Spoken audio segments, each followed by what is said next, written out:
ሰላም ሰላም ዩናይትዳውያን እንዴት ናችሁ? ቤተሰቦቻችን በያላችሁበት ሰላም ነው? ቤተሰቦች በአገር ውስጥ እንዲሁም በመላው ዓለም ሆናችሁ የምትከታተሉን እጅግ የተወደዳችሁ ዩናይትድ ደጋፊዎች እንደተለመደው ዛሬም ዜናዎችን ይዘንላችሁ መተናል። ዛሬ እንደው ዜና ሰሞኑን እያደረስናችሁ ነው። ዛሬ ደግሞ ይበልጥ እናንተን ወደ እናንተ ዜና ማድረስ ያለብን ቀን ነው ዛሬ። ትላንት እንደው በጨረፍታም ቢሆን ይህን ጉዳይ አንስቼ የዩናይትድን ሽያጭ ጉዳይ ሳወራችሁ ነበር። ትንሽ ታማኝ ይመስላል ብዬ ነበር ትላንት ወደ እናንተ ያደረስኩት። ይሄን ያህል ግን ሲሪየስ ይሆናል ብዬ አልጠበቅኩም እውነት ለመናገር። ዜናውን እኔ ከሰራው በኋላ የወጡ መረጃዎች በተለይ ትላንት ከሰዓት በኋላ አመሻሽ ላይ የወጡ መረጃዎች ግን በጣም ጉዳዩ ሲሪየስ እንደሆነ ነው የተረዳሁት እና እውነት ማንቸስተር ዩናይትድ አሁን ሊሸጥ ነው ወይ የሚለውን መረጃ ዛሬ በደንብ አድርጌ አጥርቼ ከመረጃው ምንጭ አነሳሱ ወሬው ምን ይመስላል፣ እውነታው ምን ይመስላል፣ በኋላ ላይ ደግሞ የሚታመኑ ሶስት የዜና ምንጮች እንዲሁ አረጋግጠውታል። ምን አሉ እነሱስ እና አሁን ምን ሂደት ላይ ነው የሚገኘው የሚለውን ዛሬ ዋናው ነጥባችን እሱ ነው። በስፋት ስለዚህ ጉዳይ የምናወራ ይሆናል። ከዛ ውጭ ሌሎችም በርካታ ጉዳዮች አሉ። የዩናይትድ ተጫዋቾች በኢንተርናሽናል ብሬክ ላይ በጣም ጥሩ ጊዜ እያሳለፉ ነው። ሆይለንድ 2 ጎል አስቆጥሯል። ሌላው ከዝውውር ጋር በተያያዘ ማወራችሁም አጠር አጠር ያሉ ዝውውሮች አሉ። የሃሪኬንን በተመለከተ የዋርሰንን ዝውውር በተመለከተ ቤተሰቦች የኢሊየትንም እንደዚሁ ማለት ነው። ፕላስ ደግሞ አዳዲስ ከዋክብት የሚባሉ ታዳጊ ተጫዋቾችን ለምሳሌ ጊልቤርቶ ሞራ የተባለ ተጫዋች አንድ ካሜሩናዊ አጥቂ መስመር ተጫዋችን የዩናይትድ ዝውውር በተመለከተ ነግራችኋለሁ። ሌሎችም የዝውውር ዜናዎች አሉ። ለምሳሌ የሃሪ ኬን የዩናይትድ ዝውውርን የተመለከተም ቤን ጃኮብስ አዲስ የተናገረው ነገር አለ። እሱንም ነግራችኋለሁ በጣም አጠር በማድረግ ማለት ነው። ትላንት እንደ መወያያ ያነሳሁት ብዙዎቻችሁ አስተያየት የሰጣችሁበት የራትክሊፍ ስለ አሞሪም የተናገረው ነገር ነበር። ከአርቴታ ጋር አነጻጽሮት አርቴታ በመጀመሪያዎቹ 2 ዓመታት ጥሩ ሲዝን አላሳለፈም ነበር ብሎ ተናግሮ ነበር። ዛሬ ቁጥራዊ መረጃዎችን እናመጣና 50 አርቴታ ያደረጋቸው የመጀመሪያ የአርሰናል ጨዋታዎችና አሞሪም ያደረጋቸው 50 የመጀመሪያ ጨዋታዎችን እያየን ንጻሬውን በደንብ ማለት ነው በቁጥር አስደግፈን ስለ ሩበን አሞሪምና አርቴታ ንጽጽር ጨምረን የምናጋራችሁ መረጃ ይኖራል። ብቻ አብራችሁን ቆዩ ቤተሰቦች። ቪዲዮን ላይክ ማድረግ አትርሱ። እንደተለመደው እንደ ሁልጊዜው ድጋፋችሁን ፍቅራችሁን በላይ ካሳዩን መልካም ቆይታ።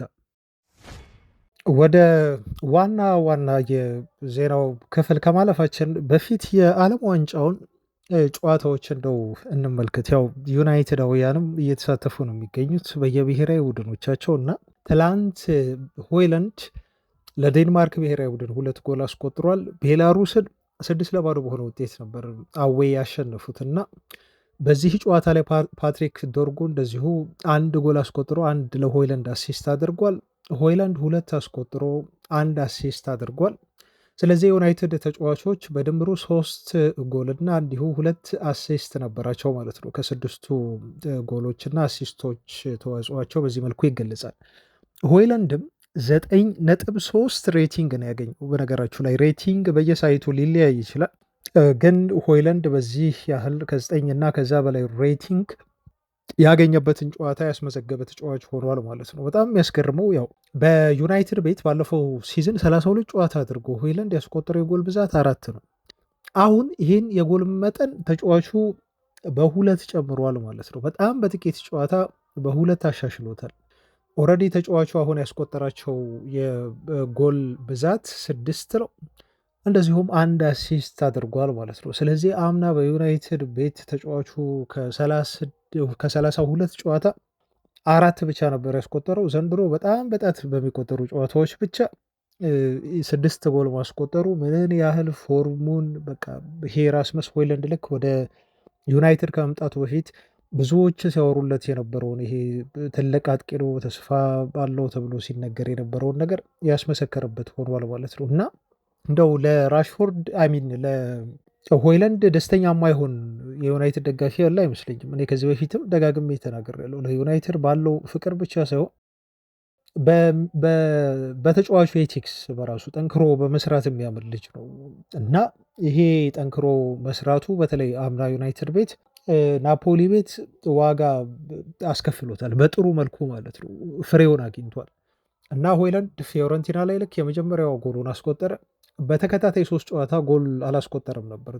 ኤሲ ሚላን እና ማንቸስተር ሲቲ ጋር ሲጋጠሙ እንዲሁም ፒኤስጂ ላይ ጎል ማስቆጠር ሳይችል ቀረ። ከዛ ስፖርቲንግ ላይ ሻምፒዮንስ ሊግ 2 አስቆጠረ፣ ጄኖዋ ላይ 1 አስቆጠረ፣ ትላንት ደግሞ ቤላሩስ ላይ 2 ማለት ነው። ኤኒዌይስ ግን ሆይላንድ እንዲህ ተሳክቶለት ፈገግ ሲል ማየት ጥሩ ስሜት ይሰጣል ማለት ነው። ልጁ ለፍቷል፣ ይገባዋል። ዩናይትድም አልተጎዳበትም። እውነት ለመናገር ወደ 50 ሚሊዮን ዩሮ ነው ይህን ተጫዋች ለማስፈረም አሁን ናፖሊዎች እንደው ይወስናሉ ተብሎ ነው የሚጠበቀው ለዩናይትድ መክፈል ያለባቸው ማለት ነው። አሁን 6 ሚሊዮን ዩሮ በውሰት እሱን ለሰጠንበት ብቻ ይከፍላሉ። ከዛ ደግሞ በቋሚ ኮንትራት ተጫዋቹን ለማስፈረም ወደ 44 ሚሊዮን ዩሮ መክፈል አለባቸው። በድምሩ 50 ሚሊዮን ዩሮ ዩናይትድ አግኝተዋል ማለት ነው። ስለዚህ ኦልሞስት ልጁ ዩናይትድን ጠቅሟል ብለን መናገር እንችላለን። ሌላው የካሜሩን ብሔራዊ ቡድን በብሪያን ምቡሞ አማካኝነት ባለፈው ጎል ማስቆጠሩን ታስታውሳላችሁ። አሁን ወደ ዓለም ዋንጫ ለማለፍ እድል አላቸውና የመጨረሻ ሙከራ ያደርጋሉ። ለዚህ ነው ብሪያን ምቡሞ በኢንስታግራም ገጹ ላይ አሁንም ኳሊፋይ ማድረግ እንችላለን እና የቻልነውን በሙሉ ወደ ዓለም ዋንጫ ለማለፍ እናደርጋለን በሚል ፖስት የፖስተው በቅርቡ አይ ቲንክ ሞሪሼስ መሰለኝ ሞሪታኒያ ሞሪሼስ ከሚባል ቲም ጋር እዚሁ አፍሪካ ውስጥ ጨዋታ ሲያደርጉ ባነር ይዘው ገብተው ነበር የዩናይትድ ደጋፊዎች እና እዛ ባነር ላይ ፕሊስ ቶክ ቱ አሞሪም አባውት ብለው 4-3-3 ፎርሜሽን ጽፈዋል ማለት ነው። ባነር ይዘው የሞሪሼስ ደጋፊ ናቸው። የሞሪሼስ ብሔራዊ ቡድን ማለት ነው። ጨዋታን ለማየት የገቡ ናቸው። አክቹዋሊ እሱ ያው ዩናይትድ ተጫዋች ስለሆነ ይህን ባነር ይዘው ስለ አሞሪም እና ስለ ታክቲኩ 4-3-3 እንደው መጫወት ቢጀምር ሩበን አሞሪም እስቲ አናግረው አይነት ነገር መልእክት አስተላልፈውለታል። ለማንኛውም የዩናይትድ ተጫዋቾች በኢንተርናሽናል ብሬክም ላይ ጥሩ ጊዜ በማሳለፍ ላይ ነው የሚገኙት ለማለት ነው። በዚሁ ስለ አሞሪም ጉዳይ አንስተን እንዲሁ እንለፍና ትላንት የራትክሊፍን መረጃ እንዲሁ አድርሻችሁ ነበር። ይሄ የተደረገ ቃለ መጠይቅ በሩበን አሞሪም ጉዳይ ኦፍኮርስ በሌሎችም ጉዳይ አስተያየት ሰጥተዋል እና አስተያየት እናንተም ሰጣችሁበታል ኮሜንት ላይ። አሁንም አሞሪም በዩናይትድ ቤት መቆየት እንዳለበት ብዙዎቻችሁ ታምናላችሁ እና በዚህ ውሳኔ ደስተኛ ስለመሆናችሁ እየገለጻችሁ ነው ያላችሁት ማለት ነው። እና ኮሜንታችሁን ሳይ አንዳንድ ቤተሰቦቼ ለሩበን አሞሪም ጥሩ የሆነ አመለካከት አላችሁ። እንደ ማንኛውም እንደ አብዛኛው ዩናይትድ ደጋፊ በዩናይትድ ቤት ቢሳካለት የምትመኙ መሆናችሁን ያረጋገጥኩት ቤተሰቦች። አሁን እዚህ ዛሬ የምጨምርላችሁ ነገር ምን መሰላችሁ? አንድ ጥሩ ስታት አመጣላችኋለሁ ፋሚሊዎች፣ ጥሩ ስታት አመጣላችኋለሁ። ይህን ስታት ነግራችሁ እና የቤን ጃኮብስን አስተያየትም እንዲሁ ጨምርላችኋለሁ። አሁን ይህን ስታት ማምጣት ያስፈለገ ለምን መሰላችሁ? ራትክሊፍ ትላንት ያን አስተያየት ከሰጡ በኋላ ይሄ ወርድ ኦፍ ጋድ አይደለም የራትክሊፍ ንግግር ወይንም የራትክሊፍ አስተያየት ለሩበን አሞሪም ያላቸው ድጋፍ ኮንትራቱን ነሰሰርሊ 3 ዓመት ስለሆነ ኮንትራቱን ያጠናቅቃል፣ ይጨርሳል፣ በዩናይትድ ቤት ይቆያል ብሎ የተናገረበት መንገድ በሙሉ ራትክሊፍ ትክክል ነው። አንደኛ አሞሪም ኮንፊደንስ እንዲሰማው ያደርጋል ተባብለናል ትላንት። እንዲሁም የመልበሻ ክፍሉን ፓወር አውቶሪቲውን መልሶ ሩበን አሞሪም እንዲቆጣጠር ያደርጋል ነው ያለው። ምክንያቱም ይሄ ጥርጣሬዎች ብዙ እየተወራ ስለሆነ ውጭ ተጫዋቾች በራሳቸው አሰልጣኙ መቼ ዛሬ ይለቃል ነገ ይለቃል ብለው ያልተረጋጋ በአንድ ልብ የማይሰራ ቲም እንዲኖር አያስፈልግም። ስለዚህ ይሄን መናገር ለራትክሊፍ በጣም ጠቃሚ ነበር፣ ለአሰልጣኙም ለቡድኑም በአጠቃላይ ለቲሙ ስፕሪትም ማለት ነው። ይሄ ማለት ግን ብያለሁ እኔ ግምቴን እንደው ስነግራችሁ ራትክሊፍ ይሄን ተናገሩ እንጂ ሩበን አሞሪም እንደው በተከታታይ መጥፎ የሆኑ ውጤቶችን ቢያስመዘግቡ መልሰው ይሄ ሀሳባቸውን ማጤናቸው አይቀርም የሚል ሀሳብ ነበር ያነሳሁት። አንድ ንግግራቸው ላይ የጠቀሱት ነገር 2 የቀድሞ አሰልጣኞችን ጠቅሰዋል። አሁንም እያሰለጠኑ ያሉ ማለት ነው። አንደኛው ሪታየር ያድርጓል፣ አንደኛው እያሰለጠኑ ነው። ማንን አነሱ መሰላችሁ? ትላንት ከገለጽኩላችሁ አላቅም አላስታወስኩም። ማይክል አርቴታን ተመልከቱ አሉ። አይ ቲንክ ትላንት አውርተንበታል። አርቴታ በመጀመሪያዎቹ 2 የአርሰናል ሲዝኖች ላይ ስኬታማ አልነበርም ብለው ለንጽጽር አቅርበዋል ራትክሊፍ። ሰር አሌክስ ፈርጉሰንንም ተመልከቱ ብለዋል። በ2 ዓመት የዩናይትድ የመጀመሪያ አሰልጣኝነት ቆይታቸው እንዲሁ ይሰናበቱ የሚል ጫና ነበር ከሚዲያው። አርቴታም ላይ እንደዚሁ ተመሳሳይ ብለው ነው አስተያየት የሰጡት ማለት ነው ራትክሊፍ። አሁን እኔ እዚህ ጋር ትልቅ ጥያቄ የማነሳውና እንደው ራትክሊፍ የዘላለም ማረጋገጫ አይደለም ለሩበን አሞሪም የሰጡት የሚለውን ነገር ለማረጋገጥ እና የትንሽ የሚለይ መሆኑ የአርቴታና የሰር አሌክስ ፈርጉሰን በዛ ጊዜ የነበረው ዩናይትድ ወይም አሁን አርቴታ ይዞት የነበረው የመጀመሪያው አርሰናል እና አሁን ያለው ዩናይትድ በውጤት ደረጃ የምናይ ከሆነ ፍጹም የተለያየ ነው። የተለያየ ነው ስል ምን ማለት ነው? ለምሳሌ አሁን የአርቴታን እንውሰድ።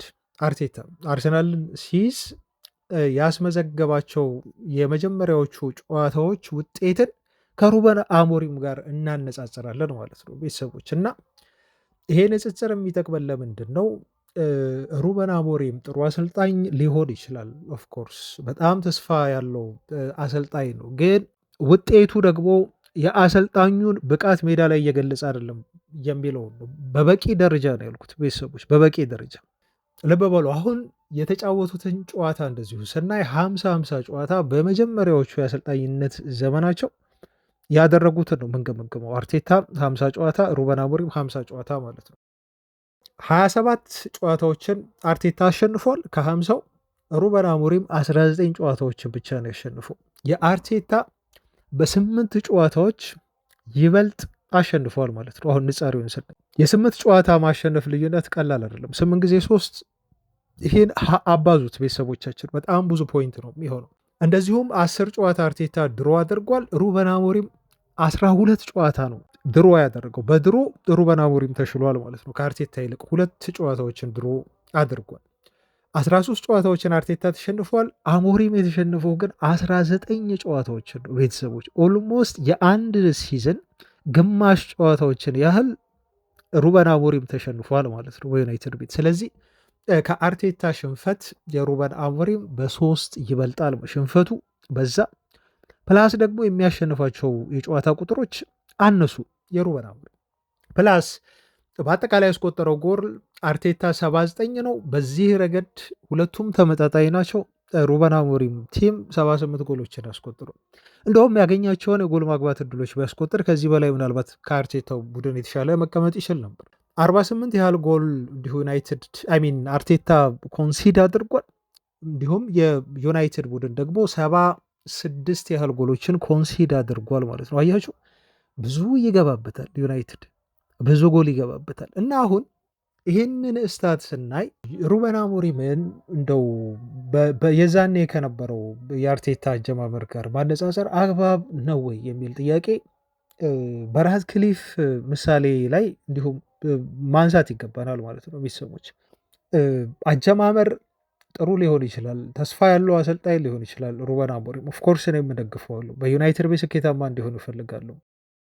ግን ትላንት እንዳልኳችሁ ምንጊዜም ቢሆን ለየትኛውም ነገር ቀይ መስመር ይኖራል፣ ቀይ መስመር ይኖራል። አሁን በዚህ ባድ በሆነው የዩናይትድ ሪዛልት ሩበን አሞሪም መቀጠል አይችልም። ይሄን 100% መናገር ይችላሉ። ውጤት መምጣት አለበት፣ ውጤቱን ማሻሻል አለበት።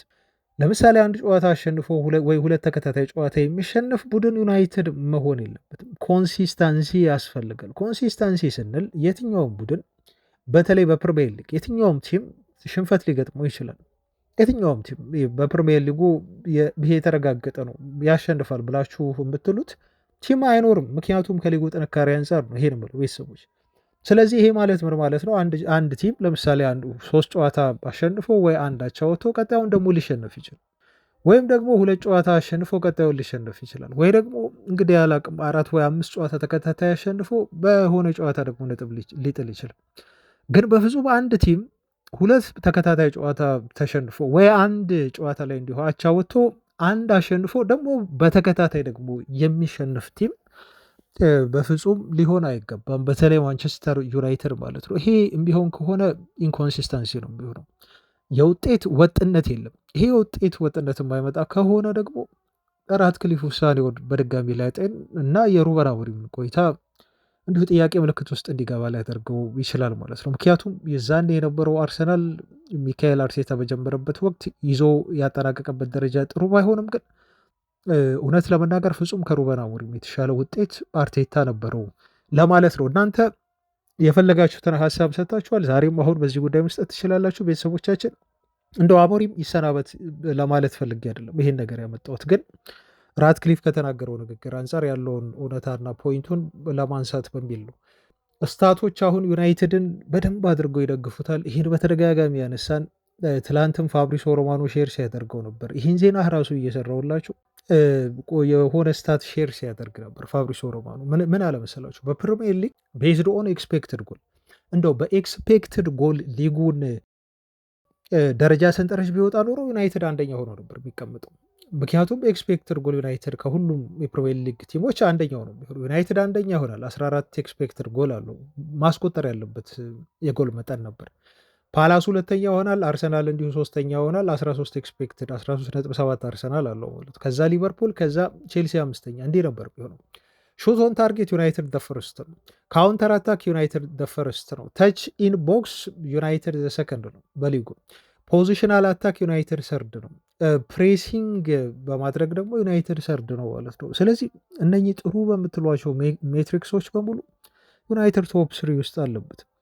ግን ከዚህ በፊት ብየዋለሁ፣ ሮቨን ቫን ፐርሲ የተናገረችዋን ነገር አሁንም ማስታወስ እፈልጋለሁ። ብዙ ጊዜ ቁጥር ወይንም ስታት ሸዋጅ ነው።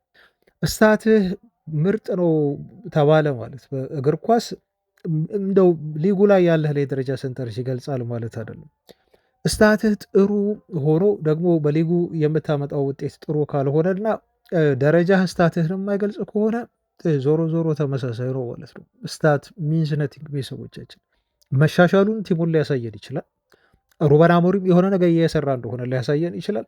ነገር ግን ውጤት የማይመጣ ከሆነ ዩናይትድ ከአምናው ቢያንስ የተሻለ ማይሆን ከሆነ ቢያንስ ከግማሽ ከወገብ በላይ እንዲሁ ሄዶ የማያጠናቅቅ ከሆነ ኮንሲስተንሲ ተከታታይ የጨዋታዎችን ማሸነፍ የማይችል ከሆነ ሩበን አሞሪም ላይ መልሶ ጫና መፈጠሩ አይቀርም ለማለት ነው። ኤኒዌይስ ግን ፋብሪሶ ሮማኖ ምን አለመሰላችሁ፣ ቤን ጃኮብስ ምን አለመሰላችሁ በዩናይትድ ስታንድ ቻናል ላይ ትላንት ራትክሊፍ ያንን ቃለ መጠይቅ ይናገሩ እንጂ ለሩበን አሞሪም ያላቸውን ድጋፍ ይስጡ እንጂ አሞሪም ከአዲሱ ዓመት በፊት ነው ያለው። ከአዲሱ ዓመት በፊት ውጤት ኮንሲስታንትሊ ማምጣት አለበት ሩበን አሞሪም። ይህ ማለት በቀጣዮቹ 3 ወር ማለት ነው። አሁን እስከ ቀጣዮቹ 3 ወር ድረስ ሩበን አሞሪም በፈረንጆቹ አዲስ ዓመት ከመግባቱ በፊት በዩናይትድ ቤት ውጤቱን እንዲያሻሽል ይጠበቃል ማለት የኔሴንስ ምን ማለት ነው? ቅድም እንደነገርኳችሁ አንድ ጨዋታ አሸንፎ 2 ጨዋታ መሸነፍ አይደለም፣ ቢያንስ ተከታታይ ባክ ቱ ባክ እንዲህ ማሸነፍ ዩናይትድ ይኖርበታል። በተለይ ዘንድሮ አዌ ዩናይትድ እያስመዘገበ ያለውን ውጤት ማሻሻል ይኖርበታል ማለት ነው። እና ይሄ የማይሆን ከሆነ ግን ራትክሊፍ በይፋ እንደተናገሩት እስከ መጨረሻው የሚታገሷቸው አይመስለኝም ብሎ ነው ቤን ጃኮብስ የተናገረው። እኔም ያሳመነኝ ይሄ የቤን ጃኮብስ አስተያየት ነው። እኔም የማምንበት ነገር ነው ለማለት ነው። ኤኒዌይስ ስለ አሞሪም ያለው መረጃ ይሄን ይመስላል። ቤተሰቦች እንቀጥል። ዜናዎቻችን አሁንም አልተነኩም። በርካታ መረጃዎች አሉ። እናንተ ግን ይሄን ቪዲዮ ላይክ ማድረጋችሁን አትርሱ።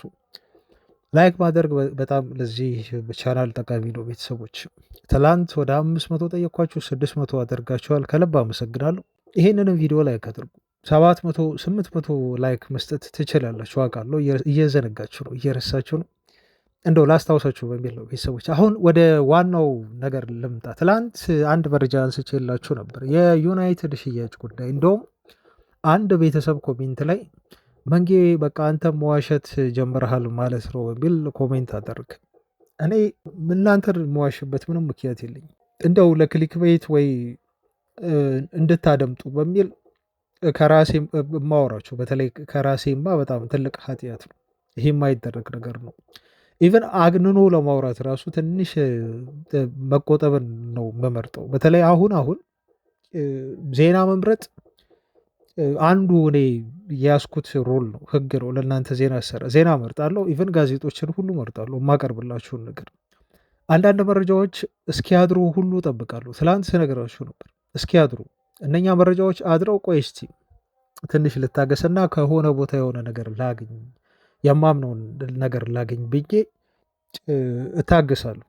ፕላስ ደግሞ ምንጩን ያለው ምንጩ ከየት አካባቢ ነው ብዬ ደግሞ ያንን ምንጭ ለማጥራት እሞክራለሁ። አሁን ስለ ዩናይትድ ሽያጭ ትላንት ሲወራ እኔ ዜናውን ሳደርሳችሁ፣ አሁን ዜናው ኦልሞስት ነው የወሰድኩት ጠዋት ላይ ነው። በቃ ትላንት ጠዋት ላይ ማለት ነው። ገና እርሊ ነው ዜናው በጣም እንጭጭ ነው ሲወራ ማለት ነው። እና ይህን ቱርካዊ ሄጄ ገብቼ ያየሁት ቼክ ያደረግኩት የትዊተር አካውንቱን ቼክ ያደረግኩኝ ኃላፊነቱንም አየው ኔትወርዙንም አየው። የሰውየው ወደ 1 ቢሊየን የሚጠጋ ሀብት ያለው ነው የሚጠጋ የሀብት ግምት ያለው ሰው ነው። የትዊተር ገጹም ቢሆን ይነግራቸዋል። ቁጥሩ ቀላል አይደለም። ይሄን ያህል ተከታይ ያፈራው የሆነ ተጽዕኖ አሳዳሪ ቢሆን ነው። ፕላስ ደግሞ የሆነ ባክግራውንዱን ቼክ ለማድረግ ሞከርኩኝ። ተአማኝ የሆነ ሰው እንደሆነ አረጋገጥኩኝ እና አሁን ዜናውን አደረስኳችሁ። እኔ ሳደርሳችሁ ዜናው ገና እርሊ ስለነበረ ብዙ አልተራገበም። ከዛ እኛ ዜናውን ከጫንነው በኋላ ማታ ላይ በተለይ ወደ ማታ ከሰዓት ላይ ብዙ ጋዜጦች መዘገብ ጀመሩ እና ምን ተፈጠረ? አፕዴቶች በየደቂቃው በተለይ ትላንት በቃ በየደቂቃው በየሰዓቱ ዜናዎች በሙሉ ይሄን የዜና ምንጭ በመጥቀስ አረጋገጡት ማለት ነው እና ዘገቡት። አሁን ምን ለማለት ፈልጌ ነው ቤተሰቦቻችን፣ እኔ እናንተን ትኩረት ለመሳብ ስል አሁን የማደርገው ነገር የለም፣ የምናገረው ነገር የለም የእናንተን ትኩረት ለመሳብ ብዬ ማለት ነው። ይሄ ተምብኔል ላይ ወይ ታይትል ላይ የምጠቀማቸው ነገሮች ምናልባት ሳቢ ሊሆኑ ይችላሉ፣ ትኩረት ሊሰጡ ይችላሉ። ያ ደግሞ የእናንተን ትኩረት ለመሳብ እና ዜናውን እንድትሰሙት ለማድረግ ነው። ግን በፍጹም እሱም ከእውነት የወጣ አይደለም፣ ከእውነት የወጣ አይደለም። ምንጮች አሉ፣ ምንጮች የተናገሩትን ነገር ነው ያን ነገር የማስቀምጠው። ውስጥ ገብታችሁ ደግሞ እንዳለ በሙሉ ስታደምጡ ምላሽ ታገኛላችሁ በደንብ ማለት ነው። ምንም አትወዛገቡ። እኔ ጋ ያለውን መረጃ ነው የምነግራችሁ። አሁንም ያን ነገር ላጠራላችሁ ነው የመጣሁት። ስለ ዩናይትድ ሽያጭ በተመለከተ ይኸውላችሁ፣ ትላንት ስቶሪው የጀመረው 7.2 ሚሊዮን ፎሎወር ያለው አንድ ቶርኪ አልአልሼክ የተባለ ስም ያለው የትዊተር ገጽ ላይ ፖስት የሚያደርግ ሰው ነው ይህን ዜና ይዞ የወጣው ማለት ነው። ከዛ ምን አይነት ስህተት ተሰራ መሰላችሁ? ብዙ ዘጋቢዎች እንዲሁ የሀገራችን ውስጥ ሁሉ ሳይቀሩ በማህበራዊ ድረገጽ ላይ ሰውየውን ራሱ እንደሚገዛው አድርገው መዘገብ ጀመሩ። ይሄ ቱርኪያ አልሼክ የተባለው ሰው ዩናይትድን ሊገዛ ነው እና ዩናይትድ ሊሸጥ ነው ብለው ነው መዘገብ የጀመሩት ማለት ነው። በኋላ ላይ ግን እሱ ራሱ ወጣና አንድ ምላሽ ሰጠ ማለት ነው። ማታ ላይ ነው ምላሽ የሰጠው። መጀመሪያ ምን ብሎ ነበር መሰላችሁ? እንደ ወደኋላ ተመልሼ ነገሩን ሳስታውሳችሁ ዛሬ ከሰማኋቸው አለ፣ ከትላንት ወዲያ ነው እሱ ይሄን ያለው። ዛሬ ከሰማኋቸው ወይም ከሰማሁት በጣም ምርጡ ዜና ማንቸስተር ዩናይትድ ለሌላ ኢንቨስተር ሊሸጥ አድቫንስድ የሆነ የንግግር ስቴጅ ላይ ነው የሚገኘው ነው ያለው። እንደው ሂደት ላይ ነው እንኳን አይደለም ያለው፣ አድቫንስድ የሆነ ስቴጅ ኦፍ ኮምፕሊቲንግ ኤዴል ቱ ሴል ቱ ኤኒው ኢንቨስተር የሚል መረጃ ነው እሱ የወጣው። ከዛም ብሎ ተናገረ፣ ተስፋ አደርጋለሁ አሁን የሚገዛው ዩናይትድን የሚወስደው ሰው አሁን ካሉት አዲሱ የሚወስደው ካሉት ፍጹም የተሻለ ኢንቨስተር እንደሚሆን ተስፋ አደርጋለሁ። አያችሁ፣ ይሄን ፍንጭ ሰጠና አሁን እቺ ትዊቱ ብቻ ትዊተር ላይ አሁን ስክሪንሾቱን ወይ እዚህ ላይ ያስቀምጥላቸዋለሁ 5.6 ሚሊዮን ሰው ጋር ደረሰለት ማለት ነው። ቤተሰቦች አያችሁ፣ እኔ በታሪክ እንደ ወደኋላ መለስ ብዬ ብዙ ትዊቶቹን ቼክ ለማድረግ ሙከራ አድርጌያለሁ። በዚህ ደረጃ ትዊቱ ደርሶ አያውቅም ማለት ነው። 5.6 ሚሊዮን። ይሄ 5.6 ሚሊዮን ሰው ጋር የደረሰለት ዝም ብሎ አይደለም። ምክንያቱም ክለቡ ማንቸስተር ዩናይትድ ስለሆነ ነው፣ ትኩረት ስለሚሰጠው ነው። ትላንት በሙሉ የሚዲያዎችን ያጥለቀለቀው ወሬ ምንጩ እሱ ስለሆነ ነው። አያችሁ። ስለዚህ ይሄ ሰው አሁን የተናገረው ነገር እንደው ለትኩረት ፍለጋ እንዳልሆነ፣ ለክሊክ ቤት እንዳልሆነ፣ ወይ ከትዊተር ማስታወቂያ የሚያገኘው ገቢ የእሱን ህይወት የሚቀይርለት ሆኖ እንዳልሆነ ግን እኔ እርግጠኛ ነበርኩ። ለምን? ሰውየው ኦልሬዲ ቢሊየነር ነው። ሰውየው ያሉት በጣም ቁልፍ የሆኑ የስራ ኃላፊነት ያለው ሰው ነው። ፕላስ ደግሞ ገንዘብ ያለው ሰው ነው እና ይሄ ክሊክ ቤት የሚፈልግ አይደለም ማለት ነው። ተራ ጋዜጠኛ አይደለም። የሚያወራውን ነገር በደንብ አድርጎ የሚያውቅ ሰው ነው ማለት ነው። ኤኒዌይስ ግን አሁን ትኩረት ሳበና ብዙ ሰዎች አስተያየት ሰጡ። ሲጀምር ይሄን ፖስት እሱ የፖስተው በአረብኛ ነበር። ብዙ ትኩረት እንዳልሰጠው በዚህ ታውቃላችሁ። በአረብኛ መፖሰቱ እንደው የኮንቴንቱ አንድ አካል ስለሆነ እሱ በአረብኛም ስለሚጽፍ ነው። ግን እንደው ትኩረት ቢፈልግ ኖሮ ልላቸው ፈልጌ ነው። ትኩረት ቢፈልግ ቴንሽን ቢፈልግ ኖሮ ይሄ ለክሊክ ቤት ቢሆን ኖሮ ወይ ብዙ ጋዜጦች እንዲዘግቡት ፈልጎ ቢሆን ኖሮ ኖርማሊ በእንግሊዝኛ የፖስተው ነበር። እሱ ግን በአረብኛ ልክ እንደ ማንኛውም እንደ የመጀመሪያ ቋንቋ ተናጋሪው ሰው እንደሚጽፈው እሱ ስሜቱን ነው እዛ ጋር ካለው መረጃ አንጻር አድርጎ የፖስተው። ከዛ በኋላ ነገሩ ተቀጣጠለ ማለት ነው። አሁን ነገሩ ሲቀጣጠል ከዛ በኋላ ማ ተከተለ? ቤተሰቦች እውነት መሆኑን ያረጋግጡልን ልንገራችሁ። ከዛ ቶክ ስፖርት ቀጠለ፣ ይሄን ቤን ጃኮብስ።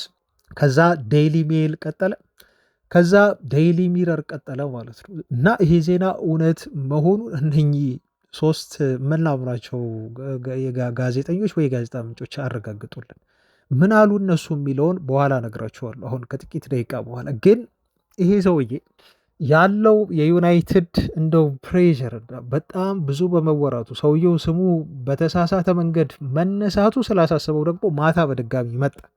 ማታ መጥቶ ምን አለ መሰላችሁ? ያለውን ንግግሩን እንደው ሙሉ ለሙሉ እዚህ ላይ እየተረጎምኩ በአይኔ ልንገራችሁ ወደ አማርኛ። ትላንት ስለ ፖስትኩት ፖስት ስለ ማንቸስተር ዩናይትድ ሽያጭን በተመለከተ ልል የፈለግኩትን አሁን ግልጽ ማድረግ እፈልጋለሁ አለ። ክለቡ አድቫንስድ የሆነ ኒጎሽዬሽን ፌዝ ላይ ነው ከአዲስ ኢንቨስተር ጋር ነው ያለው። ልብ በሉ። አሁን እዚህ ጋር እኔ እንድትጠነቀቁ የምፈልገው አዲስ ኢንቨስተር ሲል በዩናይትድ ቤት የሆነ ሼር ገዝቶ ሊመጣ ያሰበ ኢንቨስተር ሊሆን ይችላል፣ ወይንም ደግሞ ክለቡን ሙሉ ለሙሉ የሚጠቀልል ሊሆን ይችላል። ይሄ ግልጽ አይደለም። ግን እሱ የሚለው አሁንም ይሄን ነገር ደግሞ በማታው ፖስት ላይ ዩናይትድ አድቫንስድ የሆነ ኒጎሽዬሽን ፌዝ ላይ ነው የሚገኘው ከአዲስ ኢንቨስተር ጋር። ይሄን ላረጋግጥላችሁ እፈልጋለሁ ዛሬም አለ። ግን ሌላም ማረጋግጥላችሁ ነገር አለ ደግሞ። እኔ እናንተ የምታወሩት ኢንቨስተር ግን አይደለሁም። እኔ ብዙ የተሳሳቱ ወሬዎችን አይቻለሁ። እኔ እንደምገዛው ተደርጎ ተዘግቧል። ግን እኔ ያ ኢንቨስተር አይደለሁም ወይንም የዩናይትድ ገዢ አይደለሁም ብሎ ተናገረ። ወይንም ደግሞ ከኔ ኔሽን አይደለም ዩናይትድን ለመግዛት ጥያቄ የቀረበው በሚል ተናገረ ማለት ነው። ከኔ ኔሽን አይደለም። ከኔ ኔሽን አይደለም ማለቱ ምን ማለቱ ነው? እሱ የሳውዲ ሰው ነው። ስለዚህ ከሳውዲ አይደለም ማለት ነው። አያችሁ፣ ከሳውዲ አይደለም። ባለሀብቶቹ መግዛት የሚፈልጉት ሰዎች ሳውዲዎች አይደሉም ማለት ነው። ይሄን አረጋገጠለ። ምክንያቱም እሱ የሳውዲ ዜጋ ስለሆነ ማለት ነው። ይሄን ላጠራላችሁ እፈልጋለሁ። ኢንቨስተሩ እኔ አይደለሁም፣ ወይንም ደግሞ ዩናይትድን ለመግዛት ጥያቄ የሚያቀርቡ ሰዎች ከኔ ሀገር ያሉ ሰዎች አይደሉም ማለት። ሁለት ነገር ግልጽ አለ። አሁን እዚህ ጋር ሶስት ነገር ብላችሁ ወሰዱ። አንደኛ ያወራሁት ነገር ትክክል ነው። አሁንም ደግሞ ዩናይትድ አድቫንስድ የሆነ የሽያጭ ንግግር ላይ ነው አለን። እኔ አይደለሁም ግን የምገዛው፣ ነገር ግን ደግሞ ከእኔም ሀገር ከሳውዲም አይደሉም እነዚህ ኢንቨስተሮች ብሎ ነው በግልጽ ያስቀመጠው ማለት ነው። እና ይሄን ፖስት እኔ የፖስተትኩት አለ እንደ ዩናይትድ ደጋፊነቴ የዩናይትድ ሽያጭ እውን እንዲሆን ስለምመኝ ብቻ ነው። ነገር ግን ይሄን ፖስት ስለ ፖስተትኩ እንደው የዩናይትድ ሽያጭ የተረጋገጠ ነው ማለቴ ግን አይደለም ብሏል። ይሄን አስምሩበት ቤተሰቦቻችን። አሁን የእሱን ንግግር ይኸው የእሱን ሁለተኛ ምላሽ እንዲያቀረብኩላችሁ። ለምን ጫናው በዛበት። ይህን ፖስት ከፖስተተ በኋላ ሁለተኛ ማስተባበያውን ከፖስተተ በኋላ እንኳን የተሰጡ ኮሜንቶችን ብታየው በቃ ዝም ብለህ አንተ አፍህን ዝጋና ዩናይትድን ግዛ ሁሉ እያሉት ነበር። የዩናይትድ ደጋፊዎች ያው ታውቃላችሁ፣ ኢቨን ከሌላ ክለብ መጥተው ራሱ እኛ የሰንደርላንድ ደጋፊ ነን፣ ሰንደርላንድን አትገዛም፣ ቶተንሃም እኮ ይሸጣል፣ ቶተንሃምን ለምን አትገዛም አልሼክ ብለው የኮሜንት ብዛቱ። የትላንቱን ፖስቱ እንደዚሁ ለማስተባበል የሰጠው ወደ 1 ሚሊዮን ሰው አይቶለታል። የትላንት ወዲያው እንደነገርኳችሁ ወደ 5.6 ሚሊዮን ሰው ነው ያየለት ፖስቱን ማለት ነው። ከዛ ሙሉ ኮሜንቱ እንደው የዩናይትድ ደጋፊ ከሆንክ እባክህ እንደው በፈጣሪ ሁሉ ያላል ዩናይትድን ግዛው፣ ግዙት እና ከግሌዘር ቤተሰቦች እንዲገላግሉን እያሉ ኮሜንት አድርገውለታል ማለት ነው። እና አሁን ይኸውላችሁ እዚህ ሰውዬ ላይ አሁን ሁለተኛ ፖስቱን አሁን የማታውን የፖስተው በእንግሊዝኛ ነው። ልብ ብሎ አያችሁ፣ ዓለም አቀፍ ትኩረት እንዳገኘ ነገሩ እሱ ሳያስበው ዝም ብሎ ፖስት ያደረገው ነገር የዓለም መነጋገሪያ መሆኑን ስላወቀ በሁለተኛውን በእንግሊዝኛ ያደረገው ማለት ነው።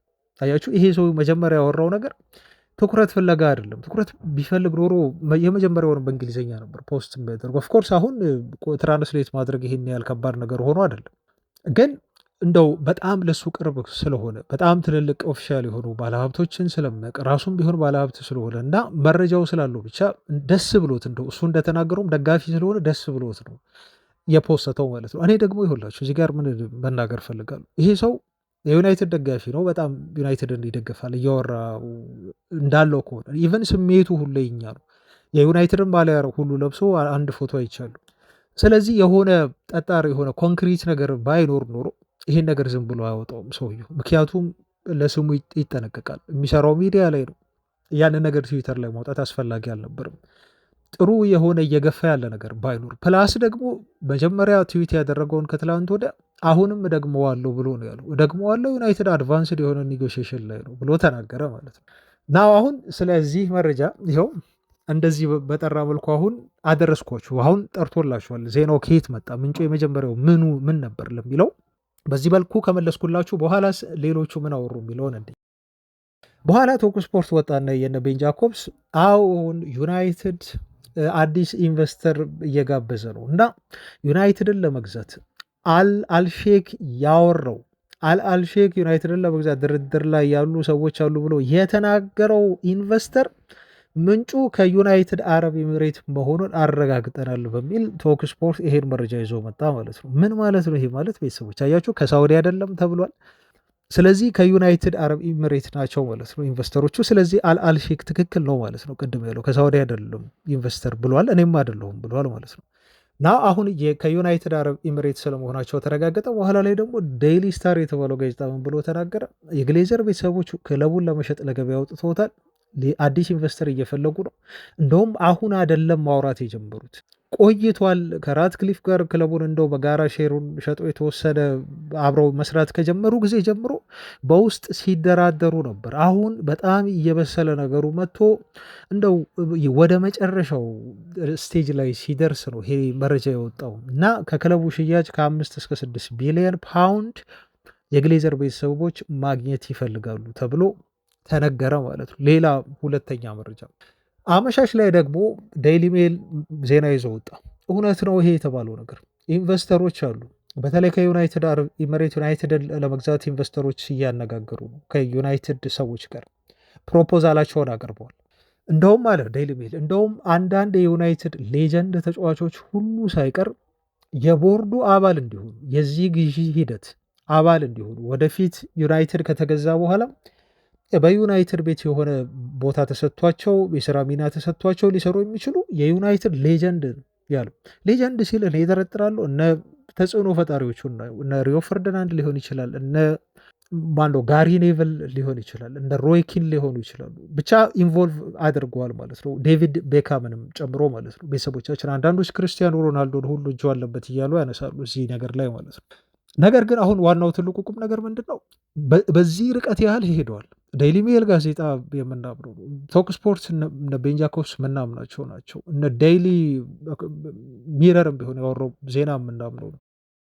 ክሮስ የተባለው ጋዜጠኛ እና አያችሁ ስቴፑን ጠብቆ እንዴት ዜናው እንደመጣ የመጀመሪያው ዜና ትክክል እንደሆነ ዩናይትድ አሁን ሊሸጥ የሆነ ነገር እንዳለ ከጀርባ የሚያረጋግጥልን መረጃ ነው ማለት ነው። ስለዚህ አሁን ይኸውላችሁ ዱባይ ሚን ዩናይትድ አረብ ኤሚሬትስ ነው ገዢው ያለው ተብሎ ተወራ ማለት ከየትኛው ስፍራ ነው ደግሞ የሚለው በቀጣይ ቀስ እያለ ምላሽ የምናገኝበት ይሆናል። እንደምታውቁት እኔ በጥልቀት በዚህ ጉዳይ ላይ አልገባም። ዩናይትድ አረብ ኤሚሬትስ በራሷ በ7 ኢምር የተዋቀረች ነች። አይ ቲንክ ሰባት ኢምሮች አንድ ላይ ተዋህደው ነው ዩናይትድ አረብ ኤሚሬት ብለው የሚጠሯት ማለት ነው። ከነኚህ መካከል አቡዳቢ አንደኛዋ ነች። አቡዳቢ የፖለቲካ ማዕከል ነች፣ የዩናይትድ አረብ ኤሚሬት ፖለቲካ ማዕከል ማለት ነው። ከዛ ውጭ ደግሞ ዱባይ አለች። ዱባይም አንዷ ኤሚሬት ነች፣ እዚህ ውስጥ የምትካተት ዩናይትድ አረብ ኤሚሬት ከሰባቱ አንዳንድ። ከዛ ሻርጃ ብላችሁ ትወስዳላችሁ። አልቀዋም የሚባል ራስ አልካይማን የሚባልም እንዲህ አሉ። ብቻ አጠራሩ ትክክል ላልሆን ይችላል። ሌላወይስ ዋናው ፖይንት ምንድነው? ዩናይትድ አረብ ኤሚሬት 7 ኤሚሬቶች አሉት። ከሰባቱ ኤሚሬቶች ዩናይትድን ለመግዛት ጥያቄ ያቀረቡት ኢንቨስተሮች ምናልባት ከአቡዳቢ ሊሆኑ ይችላሉ፣ ወይ ከዱባይ ሊሆኑ ይችላሉ፣ ወይ ከሻርጃህ ሊሆኑ ይችላሉ፣ ወይም ደግሞ ከነኚህ 3 የተወጣጡ ሊሆኑ ይችላሉ፣ ወይንም ደግሞ ከሰባቱ የተወጣጡ ሊሆኑ ይችላሉ ማለት ነው። ግን በደፈናው የዩናይትድ አረብ ኤሚሬት ባለሀብቶችና ኢንቨስተሮች ናቸው። በክለቡ ሽያጭ ዙሪያ ያለው እውነተኛ መረጃ ይሄን ይመስላል ቤተሰቦች፣ እና ትክክለኛ መረጃ ይመስላል። ክለቡ ንግግር ላይ ያለ ይመስላል። ግሌዘር ቤተሰቦች ክለቡን ሊሸጡት ይመስላል። በጣም የበሰለና እንዲሁ አዳዲስ ነገር ለየት ያለ ነገር የሚኖር ከሆነ መረጃውን እኔም እያጠራሁ በዚህ መልኩ ለእናንተ አደርሳለሁ ማለት ነው። ለጊዜው ግን የሚያስደስት ይመስላል። ከሆነም ዩናይትድ የሚሸጥ ከሆነም ይሄ ሽያጭ ፈጣን የሚሆን ይመስለኛል። እንደ ከዚህ በፊቱ የተንዛዛ የሽያጭ ሂደት አይመስለኝም። ከዚህ በፊት እነ ራትክሊፍ ክለቡን ለመውሰድ ጥረት ሲያደርጉ እንደነበረው ቤተሰቦቻችን ይሄ በይፋ ጨረታ አውጥተው እና እያንዳንዱ ይሄ ጨረታ ሰነድ ታይቶ ምናምን ፕሮሰስ የሚፈልግ እንዳልሆነ ነው ብዙዎች እየዘገቡ የሚገኙት። ምናልባት በዚህ ሰዓት ዩናይትድ በአጭር ጊዜ በጣም በፍጥነት የሚሸጥበት እድል አለ ብለው እየገለጹ ነው የሚገኙት። ታዲያ ዩናይትድ የሚሸጥ ከሆነ ደግሞ ራትክሊፍን እዚህ ጋር ውሃ ይበላቸዋል በመሀል። ለምን መሰላችሁ? ባለፈው ኦገስት ወር ላይ መግዛት የሚፈልጉ ከሆነ አንድ ህግ ወይንም ውል ተፈራርመው ነበር የግሌዘር ቤተሰቦችና ራትክሊፍ። የመግዛት አቅም ካላችሁ ዩናይትድን እኛ በምናስቀምጠው ፕራይስ መጠቅለል መግዛት ትችላላችሁ። አሁን ያላቸው ድርሻ ወደ 28 በመቶ መሰለኝ ራትክሊፍ። ቀሪውን ድርሻ መግዛት የምትፈልጉ ከሆነ ገዝታችሁ ባስቀመጥነው ፕራይስ መሰረት እስከ ኦገስት ድረስ ነው የተባሉት መውሰድ ትችላላቸው የሚል መብት ተሰጥቷቸው ነበር የራትክሊፍ ኢኒዮስ ማለት ነው። እነሱ ግን እስከ ኦገስት ያንን ገንዘብ አውጥተው ተስማምተው ከግሌዘሮች ጋር ዩናይትድን መጠቅለል አልቻሉም። ስለዚህ ያ ኤክስፓይሬሽን ዴት ነበረው አለፈባቸው ማለት ነው ኦገስት። ስለዚህ ይሄ ምን ማለት ነው ቤተሰቦች? እንደው ላፍጥ ነው እዚህ ጋር እንዳይረዝምባቸው። ስለዚህ ግሌዘሮች አሁን ከፈለጉት ባለሀብት ጋር መደራደር ይችላሉ ማለት ነው። ለዛ ነው አሁን የፈለጉትን ባለሀብት እየጋበዙ እየተደራደሩ የዩናይትድ ድርሻቸውን የሚሸጡት። ጠቅልለው የሚሸጡት ከሆነም ደግሞ በአጠቃላይ የሚወጡ የሚለቁ ከሆነ ከዩናይትድ ቤት ኢቨን የነ ራትክሊፍን ድርሻ ሁሉ መሸጥ የሚችሉበት እድል አለ ማለት ነው። ጠቅልለው የእነሱንም ድርሻ አጠቃላይ ከፍለው ለሌላ ባለሀብት የመልቀቅ ወይ ራትክሊፍ በዩናይትድ ቤት እንዳሉ አዲስ የሚመጣው ደግሞ የግሌዘር ቤተሰቦችን ተክቶም የሚሄዱበት ስምምነት ሊኖር ይችላል። ብቻ ስለዚህ ጉዳይ አዳዲስ ነገር ካለ በተከታታይ ከዚህ በኋላ ይዤላችሁ እመጣለሁ። ቤተሰቦች ምን ተሰማችሁ? በዚህ ጉዳይ ላይ ያላችሁን ሀሳብ አስተያየት እንደ እውነት ይሁንም የሚሆን ከሆነ ዩናይትድ ሽያጭ የሚሆን ከሆነ በዚህ ሰዓት እኔ ውሸት የሆነ መረጃ አይመስለኝም። እና ምን ታስባላችሁ? ሀሳባችሁን በኮሜንት ግለጹልኝ። ወደ አጫጭር መረጃዎቻችን አለፍን። በመጨረሻም ቤተሰቦች ከአጫጭር መረጃዎቻችን ውስጥ ፉት ኢንሳይደር ያወጣው ዜና በእርግጥ አዲስ አይደለም፣ ግን ዩናይትዶች 2 አማካይ ያስፈርማሉ የሚለውን አረጋግጦልናል። አሁን ኢሌት አንደርሰን ከኖቲንግሃም ፎረስት በዩናይትድ ራዳር ውስጥ የተያዘ ነው፣ ግን ዋጋው እንደጨመረ ነግሮናል። 50 ሚሊዮን ፓውንድ በቂ ነበር ሲባል ነበር። አሁን አይ ቲንክ ፈላጊዎቹ በዝተዋል። በተለይ ደግሞ ኒውካስል የቀድሞ ተጫዋቹን ወደ ክለቡ ለመመለስ ፍላጎት አለው ተብሎ ተነግሯል። ይሄ ሳይሆን አይቀርም ፕራይሱን የጨምረው። ኦፍኮርስ ሌሎችም ፈላጊ ክለቦች ይኖሩታል። ከ50 ሚሊዮን ፓውንድ ሽያጭ ወደ 70 ሚሊዮን ፓውንድ ከፍ ብሏል እዚህ ተጫዋች የመሸጫ ዋጋ ተብሎ ተነግሯል። ግን ዩናይትድ ይሄን ልጅ በጥር የዝውውር መስኮት የማግኘት ሰፊ እድል ያለው ይመስላል። ከሌሎች ኢላማዎቹ አንጻር ስናይ ማለት ነው። የሌሎቹ ኢላማዎች የሆኑት የዩናይትድ የጥርና የክረምት የዝውውር መስኮት አንዱ የሆነው አደም ዋርተን ነው። ግን ፓላስ ቀላል ቲም አይደለም። በተለይ በጥር የዝውውር መስኮት ፓላስ ተጫዋቹን ለመልቀቅ በጣም ከፍተኛ ገንዘብ ሊጠይቅ ይችላል። ዩናይትድ ዝውውሩን አስቸጋሪ የሚያደርግበት እድል ሰፊ ነው። አሁን ላይ ደግሞ ሜል ስፖርት እንዳወራው ከሆነ ክረምት ላይ የፈራነው ነገር አሁን እየደረሰ ነው። ቤተሰቦች በርካታ ክለቦች አደም ዋርተንን ለማስፈረም ከዩናይትድ ጋር ፉክክር ውስጥ እንደሚገቡ ተገልጿል። በተለይ ሊቨርፑል የተጫዋቹ ፈላጊ ሆኖ ብቅ ብሏል። ቼልሲ አለ፣ ማንቸስተር ሲቲ አለ፣ አርሰናል አለ ማለት ነው እና ትልልቅ አሉ የሚባሉ ክለቦች በሊጉ ውስጥ የአደም ዋርተን ፈላጊ ሆኗል። በእንግሊዝ ብቻ ነው ልብ በሉ። ከእንግሊዝ ውጭ ደግሞ ሪያል ማድሪድም አጥብቆ ይፈልገዋል ተብሏል። ከኦሬሊያን ሸዋሜኒ ጋር አማካይ ቦታ ላይ ሊያስፈርመው የሚፈልገው አይነት ተጫዋች እንደሆነ እና ማድሪዶች ጠንከር ያለ ፍላጎት እንዳላቸው ነው የተነገረው። እና አያችሁ በዝውውር መስኮት ላይ እንደው ጥር የዝውውር መስኮት ላይ ከመድረሱ በፊት ዩናይትድ ቀደም ብሎ ባለፈው ክረምት የዝውውር መስኮት ላይ ይህን ተጫዋች እንዲሁ በወጣው ዋጋ እና ክለቡ በሚያስፈልገው ርቀት ሄዶ ልጁን ማስፈረም እንደነበረበት ስናወራ የነበረው በምክንያቱ ነው። ምክንያቱ 1 ዓመት የሚጨምር ከሆነ አደም ዋርተን ዋጋው እንደሚጨምር ብዙ ፈላጊ ክለቦች እሱን ለማስፈረም ጥያቄ ሊያቀርቡ እንደሚችሉ ሲገመት ነበር። አሁን እየሆነ ያለው ነገር ያ ነው ማለት ነው። በሌላ ዜና ከታዳጊዎች ጋር በተያያዘ እንዲሁ መረጃ ሰሞኑን ሳደርሳችሁ ነበር። ሞራ የሚባል አንድ ተጫዋች አለ። አዲሱ ቺቻሪቶ ይሉታል፣ ግን የሚጫወትበት ቦታ ተመሳሳይ አይደለም። ምናልባት ከሜክሲኮ ለዩናይትድ ተጫውቶ በጣም በሁላችንም ልብ ውስጥ የቀረ ቺቻሪቶ ስለሆነም ሊሆን ይችላል ጋዜጦች አዲሱ ቺቻሪቶ እያሉ በጊልቤርቶ ሞራን የሚያነጻጽሩት፣ ግን አብዛኞቹ የሚጠሩት ይህን ተጫዋች አዲሱ የባርሴሎና አማካይ ስፍራ ተጫዋች የሆነው ፔድሪ፣ አዲሱ ፔድሪ ብለው ነው እያነጻጸሩት የሚገኙት ማለት ነው። ገና 16 ዓመቱ ነው ኦፍኮርስ። ግን ይሄ አዲሱ ፔድሪ ተብሎ የሚጠራው ሜክሲኮ የአማካይ ስፍራ ተጫዋች ክለቡን ይለቃል ከሜክሲኮ እና ትልቅ ክለብ ይቀላቀላል ተብሎ ሲነገር ቆይቷል። ዋጋውን ሁሉ ነግረናችሁ ነበር ቤተሰቦች። ወደ 20 ሚሊዮን ዩሮ ነው ይፈልጋሉ ተብሎ የተገለጸው፣ ብዙ ነው ተብሎ ማለት ነው። እንደውም አሁን ወኪሉ ወጣና ትላንት ምን አለ መሰላችሁ? ራፋኤል ፒያሜታ ነው የሚባለው የተጫዋች ወኪል፣ የሞራ መሸጫ ዋጋ 15 ሚሊዮን ዩሮ ተብሎ መነገሩ በጣም አስገርሞኛል። እና ይሄ 15 ሚሊዮን ዩሮ እንኳን የሞራን 2 እግር ቀርቶ 1 እግሩን እንኳን አይገዛም በሚል ይህንን ወሬ አጣጥሎታል ማለት ነው። አስቡት፣ ገና ለ16 ዓመት ተጫዋች 15 ሚሊዮን ዩሮ 1 እግሩን እንኳን አይገዛም ብሎ ወኪሉ በዚህ መልኩ ተናገረ ማለት ይሄ ተጫዋች ለዩናይትድ በቀላሉ ላይፈርም እንደሚችል፣ ትልቅ ተሰጥኦ ያለው አማካይ ነው። ብዙ ትልልቅ ክለቦች ይፈልጉታል፣ ባርሴሎናን ጨምሮ ሪያል ማድሪድን ጨምሮ። እንደውም በይፋ ሪያል ማድሪድ ከወዲሁ ተጫዋቹን ለማስፈረም እንቅስቃሴ ውስጥ ገብቷል ተብሎ መነገሩን እንዲሁ ሰሞኑን እናስታውሳለን። ትላንትም ይሄ መረጃ እንዲሁ ሲወጣ ነበር። በድጋሚ ግን ፋይናንሻል ፓኬጁ ወይም ፋይናንሻል አስፔክቱ ከወዲሁ ሲገመገም ከእድሜው በላይ በጣም ውድ ገንዘብ ሊጠየቅበት የሚችል ተጫዋች እንደሆነ ነው የተነገሩ። ዩናይትዶች ተጫዋቹን መከታተላቸውን ቀጥሏል። መጨረሻ ላይ ገፍተው ያስፈርሙታል አያስፈርሙትም የሚለውን አብረን የምናይ ይሆናል። ከሱ ይልቅ ዳቦን የማስፈረም ሰፊ እድል እንዳላቸው ነው አሁን የወጡ መረጃዎች የሚጠቁሙ።